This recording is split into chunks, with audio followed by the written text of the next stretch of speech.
Les tiroirs de Roula présentent un réseau social.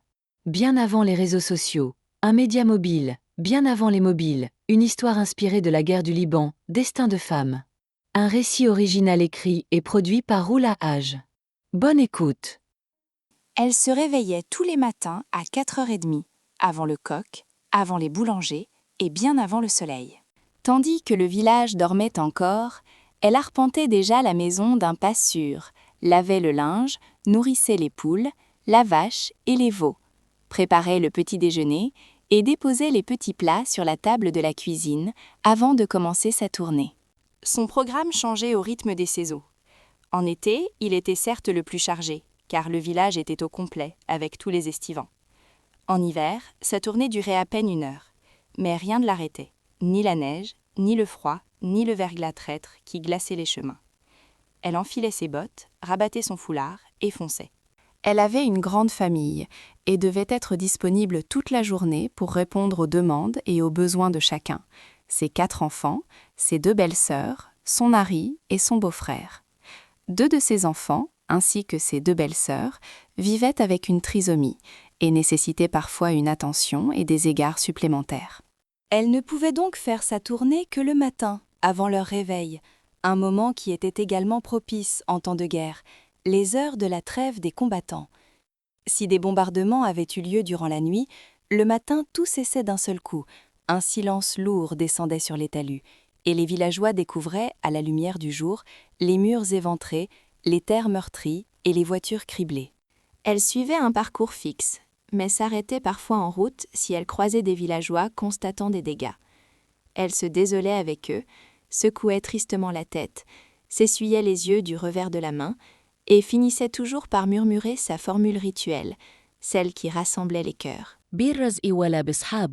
Qui veut dire « mieux vaut perdre ses biens que perdre ceux qu'on aime ». En quoi consistait sa tournée ? Eh bien, elle rendait visite à toutes les familles du village. Elle n'en ratait aucune. À chaque maison correspondait un horaire précis. Elle sonnait sans gêne, sans se demander si les gens dormaient encore. Si l'électricité était coupée, elle frappait de toutes ses forces à la porte. S'il le fallait, elle criait jusqu'à ce qu'on vienne enfin lui ouvrir. Puis elle exigeait un café bien sucré, s'asseyait et déballait tout ce qu'elle avait vu en chemin, parfois d'un seul souffle, parfois en jouant avec le suspense, ménageant des silences calculés. Ensuite, elle écoutait, vraiment, les confidences de la maîtresse de maison, les soupirs, les hésitations. Elle riait ou pleurait avec elle, selon ce qui se disait. Son regard parcourait la pièce, engrangeait chaque détail. Son oreille captait les bruits de fond, les murmures, les non-dits. Rien ne lui échappait, tout trouvait place dans sa mémoire. Puis, d'un air un peu philosophe, elle comparait le sujet de conversation à des données des années précédentes, une récolte, la météo ou même un mariage. Elle commençait par ces 2 mots-clés, qui signifie l'an passé, mais qui en réalité englobe toutes les années passées. Elle se levait d'un trait aussitôt son analyse terminée, pour poursuivre son parcours dans une 2e maison, puis une 3e. Sa base de données s'élargissait de jour en jour.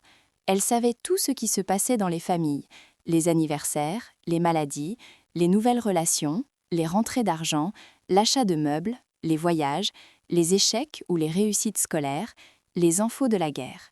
Dans sa tête, elle enregistrait absolument tout et classait les foyers du meilleur au pire café, puis du plus amusant au plus monotone. Si quelqu'un avait besoin d'une fourche pour retourner la terre de son jardin, elle pouvait lui indiquer chez qui en trouver une. Si l'eau du canal était coupée, elle en connaissait parfaitement la raison. Le propriétaire de la maison aux arcades l'avait détournée chez lui à l'aide d'une grosse pièce métallique pour arroser son potager. Le mouton perdu ou volé, elle l'avait aperçu gambadant sur la route, non loin de la maison du boucher. Et à chaque glas de la cloche de l'église, elle savait déjà qui était mort et de quoi. Elle se rendait utile, reliait les villageois entre eux spontanément, sans chercher à le faire. Quand elle rentrait chez elle, c'était toujours le chaos. Des cris, des disputes et beaucoup trop à faire. Elle se mettait immédiatement à l'ouvrage. En avait-elle vraiment le choix ? Elle faisait la vaisselle, préparait le déjeuner, cueillait les pruniers, arrosait le persil, calmait les sautes d'humeur de son aîné et supportait les blagues récurrentes de son mari, qui était aussi son cousin germain. Un original qui se promenait dans la maison et dans le village avec un sombrero mexicain en chantant de vieux airs espagnols. Elle n'avait aucun répit, elle travaillait sans relâche, sans broncher et dans le silence. Elle devait tout gérer. En plus du fonctionnement de base, elle devait contrôler le stock de bougies, de mazout, de bonbonnes de gaz, de mèches pour les lampes, les essentiels de survie quand la nuit tombait sans électricité. Elle devait aussi veiller à la santé de l'une de ses belles-sœurs, qui avait un problème de tension, surveiller les sorties de sa fille, déjà adolescente, et pousser son Benjamin à étudier son allemand pour pouvoir, dans quelques années, poursuivre ses études chez son oncle à Berlin. Et elle n'avait que les instants du matin pour se sentir vivante et tenir le coup. Les tasses de café qu'elle engloutissait lui donnaient l'énergie nécessaire. Mais ce qui la portait surtout, c'étaient les histoires, la vie des autres. En recousant les chaussettes de son mari, elle souriait aux anecdotes cueillies au fil de sa tournée, se voyait belle et influente comme l'épouse du maire, savourait encore le baba au rhum dégusté chez l'épouse du laborantin. Parfois, ses yeux se mouillaient en pensant à la perte d'un jeune du village, ou à cette mère dont la fille s'était mariée contre son gré. En préparant le pain fin et appétissant sur son sage, elle mimait des phrases entendues, répétait des grimaces, se créait un personnage souriant et rêveur pour oublier le sien, enlisé dans une réalité amère et difficile. Son cadet la tirait souvent de ses pensées douces. « Vite! Le veau vient de s'échapper. Je lui ai ouvert la barrière et hop, il a disparu. » Puis, elle entendait les hurlements de ses belles-sœurs sur fond de chants espagnols. Merci de votre écoute. N'hésitez pas à partager vos impressions en commentaire et à vous abonner pour découvrir d'autres contes et histoires. À bientôt!